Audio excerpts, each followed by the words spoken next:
And with the Dutch Grand Prix tomorrow, the battle will continue between Lewis Hamilton, Max Verstappen. Definitely, this has been the championship battle. Just about everyone's been following, talking about, and of course, Formula One race is going to be tomorrow, early in the morning, 9 a.m. Eastern, 6 a.m. Pacific. And of course, definitely, we have everyone here to discuss Formula One. Adam, Josh, Kobe. Starting with you, Adam. Considering we haven't seen Max versus Lewis in a race against each other without incident since the Austrian Grand Prix on the 4th of July, do you believe Verstappen and Red Bull are still the team to beat, or is it Mercedes? We're in Holland. We're at the Netherlands. This is Max's home race. He's going to have the crowd on his side. He starts on the pole for tomorrow's race, so you don't think it's a little momentum for him.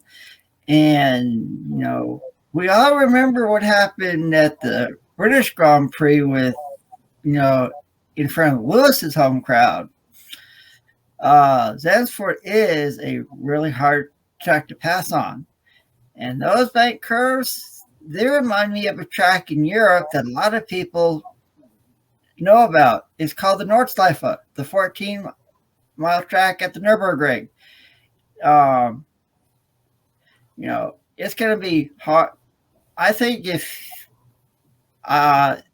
you're going to have a really good start tomorrow in order to stay up front because, like I just said, it's going to be hard to pass. And if Max Verstappen wins, that Dutch crowd will go absolutely crazy for him. Yes, and I know in other sports that we always talk about having the home field advantage, but I think the home track advantage here for Max Verstappen, I think it's going to be mega. The atmosphere has already been absolutely electric this weekend at Zandvoort, and I think it's going to be they're going to have to bump it up like 10 notches tomorrow during the race. I think it's going to be extremely hard for anybody else to beat Max Verstappen this weekend, and not just because the track is so narrow and it's going to be hard to overtake, just because Max has the crowd support on his side, and I think he can feed off of their energy and go out there and have a wonderful day and get one up on Lewis once again in the championship fight. Well, Lewis Hamilton has 99 wins, and the problem is definitely the one Max Verstappen, who made it a perfect 10 here for qualifying on pole position at his home Grand Prix as well. Did the same at Silverstone. It's just all there, isn't it? Again, they're going to make contact. You know it's going to happen. It's a tight, twisty circuit. My money is it's not going to happen down at turn 1. It's going to happen at turn 3 because they'll be side by side through 1, and in the banking of 3, they'll just run into each other. Guaranteed we're going to get a track blockage. There's almost been a lot of talk as well behind the scenes that there'll be a red flag at some point, making it, 4 races in a row and 7 red flags in 1 year. How unbelievable is that is happening? It's never happened before. 85 was the last time we had 5 red flags. We've already had 6 this year, if you count the 2 we had in Belgium. And now if we get 7 tomorrow, it might be a bit of a problem for the 7-time champion, Lewis Hamilton. He's got to get his title back on hopes now because he's leading, but he's only leading by 3 points. It's very close. What's your money on then? Come on. I tell you what, Adam, me and you were talking about British soaps earlier on as well, British comedies. I think it's likely, lads, that they're going to make contact in the race tomorrow, definitely. And definitely Mercedes are worried about Red Bull. Of course they are. And they're going to be worried about them for a long, long, long time to come until the engine regs change in 2025. Mm-hmm. Yes, when it comes to that battle, I feel Mercedes, they are a very close second behind Red Bull. Red Bull is the number 1 team. I feel it's just the last few races, contacts, incidents, first lap drama. We haven't seen a straight upfront battle, but the last time we have, it was Max Verstappen all the way. And this weekend, Max Verstappen is still proven he is the driver to beat. Now, the top 2 in the points, they are in the front row. Bottas and Gasly in the second row. Both Ferraris in the third row. And Antonio Giovinazzi, got to give him a hand. Big effort, especially his future is not known up in the air. He got ahead of both Alpines and Daniel Ricciardo, who rounds out the top 10. And of course, one of the big things when it comes to this race. It seems like overtaking is going to be really hard. We've been talking about with the W Series, talking about how important the start of this race is going to be.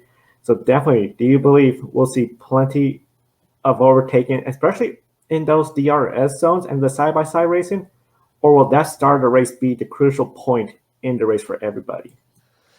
I think we'll see some overtaking for sure in the DRS zones. That banking closes everybody back up again, like what we see in the Indy 500 as well.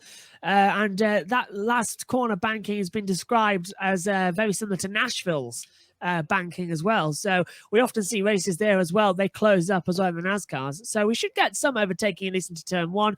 Definitely where the second DRS detection zone is down in towards turn 11, that's an opportunity to go for a move. But it's the short hands chicane as well. So it switches back on itself. We saw lots of drivers in the Formula 3 race this morning locking up and just going straight on. Schumacher did it in free practice 3 as well. So watch out for that. I have to mute my laptop for a second because I'm getting the FIA notifications coming in as well about Mazepin having no further action on his investigation. So he stays in his position about that. So there's a bit of breaking news for you.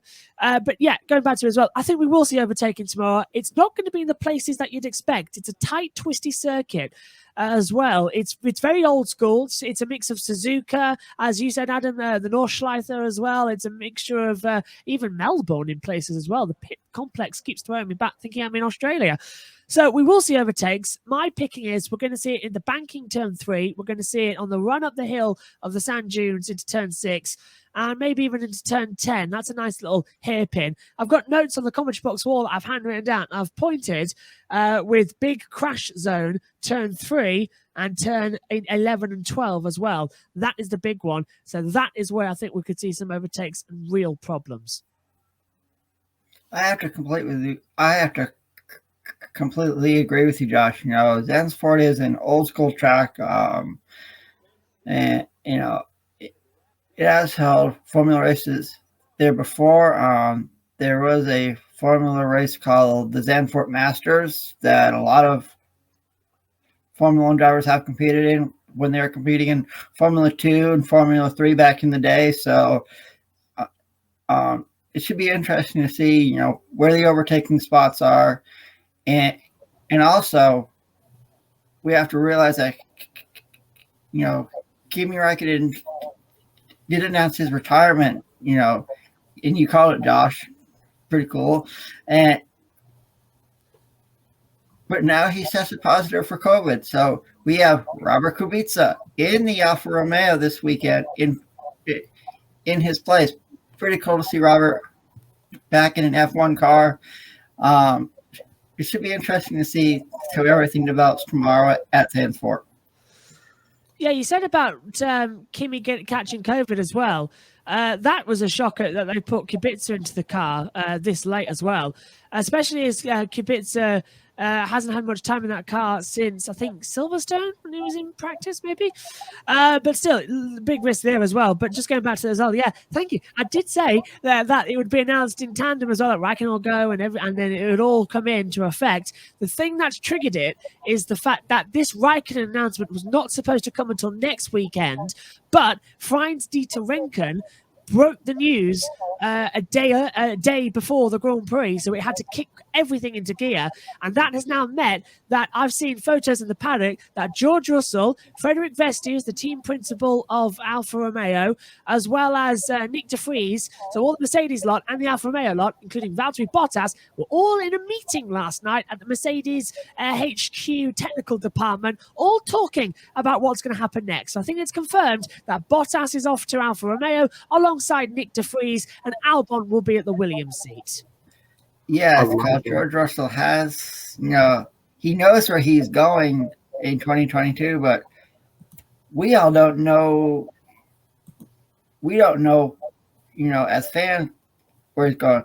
We think he's going to Mercedes alongside Lewis Hamilton to be his teammate. That's what everybody has said. So, we all can't wait to see, when the official news breaks of who's taking over, beside Lewis Hamilton next year. If Russell ends up at Alfa Romeo replacing Raikkonen, I think I would. I don't know. I'd eat this flag behind me. I'd eat this just because it's just not going to happen, is it? It's going to be a Mercedes. Nope. But stranger things have happened. Who would have predicted Schumacher signing for Ferrari in '95, leaving me. a championship team? I would Not have. me. Yeah, it's going to be very interesting to see. And I can see in the chat room, Ben, of course, announced George already, Toto. So definitely everyone is anticipating this announcement coming. It's just a matter of time until the official announcement. And just amazing how the media pick up one story and it just escalates everything to come out faster and faster. So definitely, of course, Grid tonight, every Wednesday right here on the GRIDnet. Be sure to subscribe and like so you don't miss any of our programming. One of the big things, of course, we're all talking about the top two. The race for third place. Lando Norris, Valtteri Bottas, and Sergio Perez. This has been really interesting. The race for third place between those three, none of those drivers have scored points since Silverstone.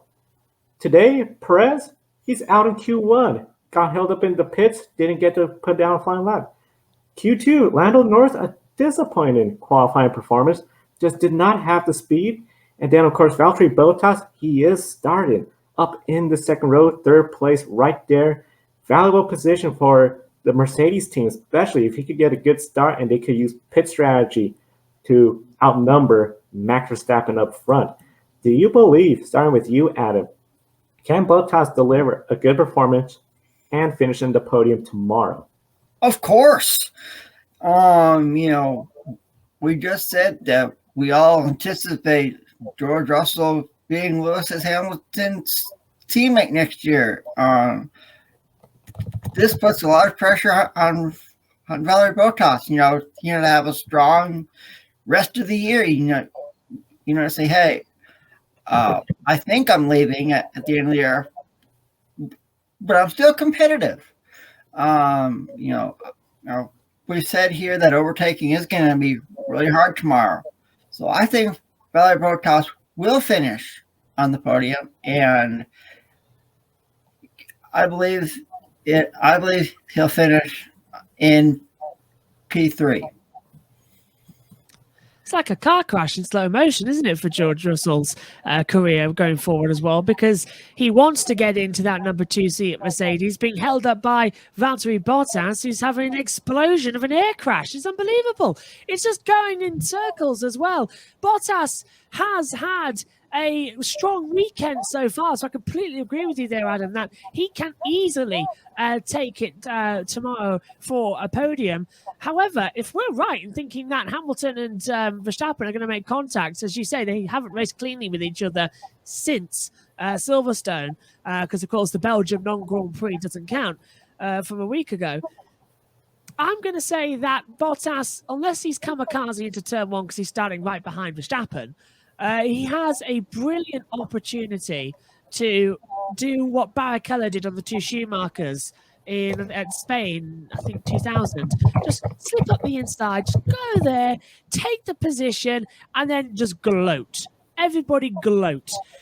Valtteri has not won a race now in over a year, since Russia 2020, I think you can say there as well.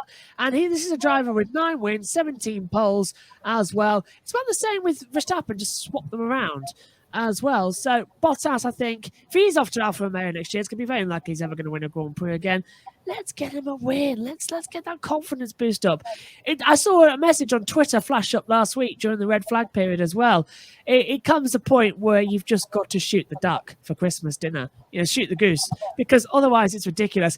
Valtteri sat there ready for he's like a swan. He just sat there waiting for Christmas dinner to come, and he's just waiting. You can see the blade. It's just got to fall and then put him out of his misery. Give him the opportunity to go elsewhere and announce that to his adoring fans as well. And many Drive to Survive fans who followed him ever since he appeared naked in the third season earlier on in the year, which caught everybody by surprise. Mm-hmm. It definitely caught everyone by surprise. Of course, that has brought a lot of fans into Formula 1. I think a lot of fans, especially that came into Drive to Survive, they forget Valtteri Bottas was competitive, was fast with Williams, up there, contending, showing his pace. That's how he got into Mercedes. And definitely, I think Valtteri Bottas, if he continues his pace this weekend, if we anticipate trouble for Verstappen and Lewis up front, he's going to inherit a win, get that podium finish. The big thing is just delivering, because it just seems sometimes a poor start doesn't go well, and especially we're going to have Pierre Gasly there. I think that's going to be the wild card. If he gets between the two Mercedes, he could play havoc for them. So definitely it's going to be a very exciting race. We got the large crowd there at Zandvoort, and all pretty much in support of Max Verstappen. Max, longest winning streak this year, has been 3 in a row. He is looking into starting another winning streak of 2 in a row if he gets to win this race weekend. Of course, Dutch Grand Prix, 9 a.m. Eastern, 6 Pacific. And of course, Joshua is going to be doing his watch along with Meg on his channel. Link in the video description. Don't be an anonymous investor. Join the stock market social media platform public.com. Invest any amount of money and share with friends and new friends. Discover new opportunities such as new companies and potential business partners, and useful tools for beginners, and share your experience with friends on public.com. Link in the video description gets you $5 for being a Grid Network viewer. Use the referral code GRIDnet for your free $5 to invest and start investing and networking on public.com.